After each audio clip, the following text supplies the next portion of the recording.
Bhagavate Sri Aurobindaya. SAVITRI, Book 7, Canto 2, The Parable of the Search for the Soul, page number 480. But all is there, even God's opposites. He is a little front of nature's works, a thinking outline of a cryptic force. All she reveals in him that is in her. Her glories walk in him, and her darknesses. Man's house of life holds not the gods alone. There are occult shadows, there are tenebrous powers, inhabitants of life's ominous nether rooms, a shadowy walls, stupendous denizens, a careless guardian of his nature's powers. Man harbors dangerous forces in his house. The Titan and the Fury and the Jinn lie bound in the subconscious cavern pit, and the beast grovels in his antre den. Dire mutterings rise and murmur in their drowse.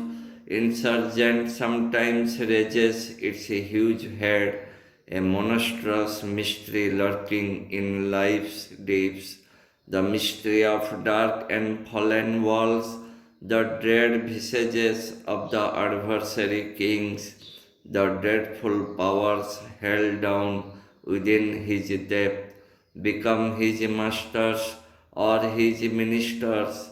Innermost, they invade his bodily house, can act in his acts, infest his thought and life. Inferno surges into the human air and touches all with a perverting breath.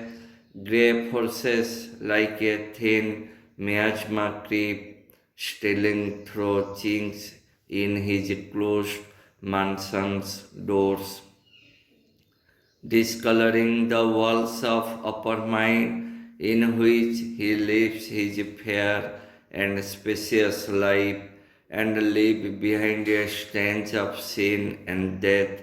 Not only rise in him perverse drifts of thought and formidable formless influences, but there come presences and the awful shapes, tremendous forms and faces, mount dim steps and stare at times into his living rooms, or called up for a moment's passionate work, or called up for a moment's passionate work.